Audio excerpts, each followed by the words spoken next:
Dorothy Must Die, Chapter 18. There is no room for forgiveness. Not for me. I want the scar to be the last thing she sees before I end her.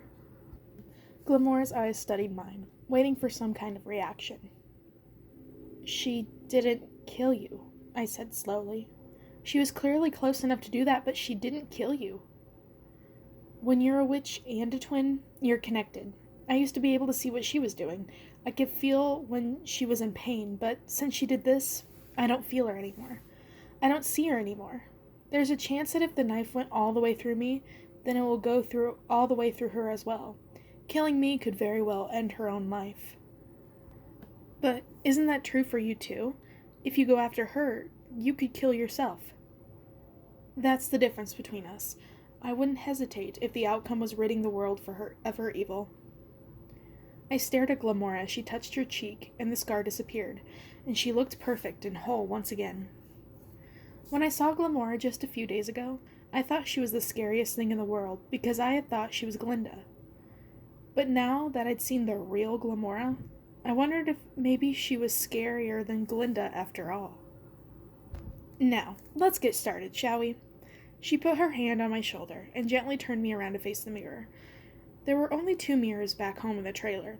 The broken one in our tiny bathroom, and the one over my 10-million-year-old dresser that was warped and had a kind of funhouse quality that made my face appear even narrower than usual. I spent as little time as possible looking into either one of them. This mirror was different. Or maybe I was. I caught my breath.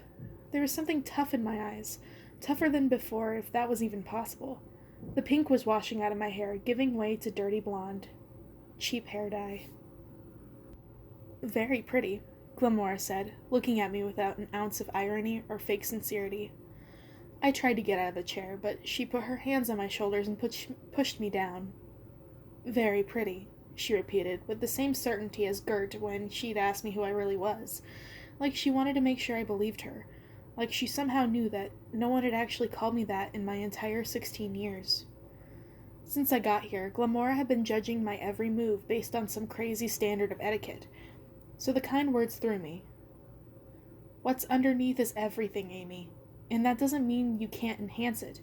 Beauty has its own kind of magic, and the appearance of something can have power too. She tossed her own hair, and it changed from deep auburn to pale lavender, then back again. She touched my hair. What will it be? You don't like pink? When I first saw you, Amy Gum, your hair was the thing that gave me hope for you, for all of us. Seriously? Glamora scrunched up her perfect nose as if the hair color were something too sacred to take light of. When Dorothy landed here in that precious gingham number, I knew she was trouble. You knew Dorothy when she first arrived? Back then, I was where my sister was. That is, until she found her place at Dorothy's side. No one else sensed it. I don't think, but I did. Something about that much sweetness didn't feel right. But you didn't have an ounce of sweetness, and that hair was just the explanation point. Thank you? I said. I think. It is a compliment. I'd take 1,000,000 Mombies over one Dorothy. I don't know about your tin farm, but here sugar can be a poison. She fluffed up my hair with her hands, as if shaking off the Dorothy cloud that passed over her face. I want to keep it. I like the pink, I said more brightly than I usually said anything. Glamora's fingers passed through my hair, adjusting the color. First blue, then green, then back to pink. A better pink, with depth of color and shine that my hair had never had, even when it was at its natural color, the dirtiest of blondes. Now it was just north of cotton candy pink. I remembered rinsing out my hair in the sink of the trailer just a few days and a tornado ago. I had thought that changing my hair would change something about my gray little life. And now I had the perfect shade of pink, and more change than I knew what to do with. She blinked, and my cheeks were rosier. Again, and my lips were a deep red gloss. And again, and a delicate pattern of green and gray shadow made half moons over my eyes. And again, and my lashes seemed to grow 1/4 of an inch. One more time, and a glitter showed from above me. Glitter made me think of Madison, sparkling like a damn disco ball in the hallway back to school.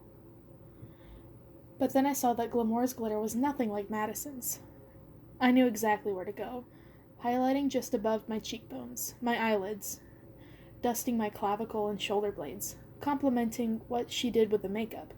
Not like blush, but like something more natural, or rather, supernatural. In the mirror, I saw Knox appear in the mouth of the cave. I haven't seen him since yesterday when he disappeared with the injured girl. Is she... I asked, turning to face him. Knox's mouth opened, but nothing came out as he stared at me. Glamora giggled. Knox found his voice. She's doing fine, he said with a cough. The wounds were deep, but she's strong. Glamora's eyes lit up on Knox. What wonderful timing you have. Doesn't she look beautiful? She winked, and I couldn't tell if it was at Knox or at me. Soon after Knox's arrival, Glamora had declared we were done for the day, so Knox walked me back to my room. But that couldn't have been because my room was on the way to his room. I wondered what Knox's room looked like. He probably slept on the floor, or some austere stone slab like the one back at my cell in the Emerald City. Knox didn't comment on my makeover. What happened to them? I asked Knox as we walked. What was the scar in the middle of her forehead from? Why is she... Did the lion do that to her? I thought of the girl's bloody half-tin face and shuddered. Knox shook his head. Melinda's been half-tin for a long time. She is one of the few people to escape from the Scarecrow's labs. The Scarecrow did that to her? I'd seen him in the throne room, but he had looked pretty harmless compared to the Tin Woodman. He nodded and continued. Annabelle's a Horner. Was a Horner. From the Quadling country. Their horns contain powerful magic. Dorothy offered large rewards for them. There aren't any Horners anymore. I tried to picture a unicorn horn in the center of Annabelle's pretty forehead. Magical or not, having something growing out of my forehead was not something that would have gone over well where I came from. But when I imagined someone trying to chop it off, I shuddered. Ollie's wings, Melinda's arm and face, Annabelle's horn. The body part count was rising every time I learned anything new about this place. They're just kids, I said slowly. They should be going to school. They should be doing normal kid stuff like having fun and tutoring girls like me. Knox shook his head like the idea of kids being kids had never even been a possibility for any of them. He sighed and looked at me like I didn't understand anything. When Dorothy rows through a town, she takes the adults, the people who can work. Some of them go to work for Glinda in the magic mines, or for Dorothy in the palace. Some of them get brought to the Scarecrow to be his toys. His toys? He got it in his big brain to help Dorothy, finding ways to extract magic, helping the Tin Woodman build a better army, but in his spare time he experiments. While I digested this, he went back to Dorothy. Sometimes she'll take some of the kids too, but most of them get left behind. So you guys scoop them up and put them to work for you instead? It sounded like an accusation, like I was judging them, and maybe I was. Knox nodded. Is that really any better? I asked. He just shrugged. It was for me, he said. I was one of them. It was Mombi who found me. My parents were dead. I was almost dead myself. It was Mombi who taught me magic, taught me everything I know. She taught me to be a person again. If it wasn't for her... He trailed off. I tried to imagine Knox as a little boy, but I couldn't. I couldn't imagine him being carefree or vulnerable or innocent. I tried to imagine Mombi rescuing a little boy, taking care of him, and being a mother to him. That was even harder to imagine. And as a repayment, she made you fight? Dorothy took everything from me. Dorothy took everything from those kids back there. I chose to fight, he said fiercely. Sometimes it felt like we were in the middle of some argument that I had already lost. He was just so sure of everything. But what if he was sure about something that was more wrong than right? I didn't know what to say to that, so I didn't say anything until we got to the opening of my cave. I dragged my fingers through my freshly colored hair and mumbled a good night. I liked it before. What? I asked, turning back to him. That face. My face?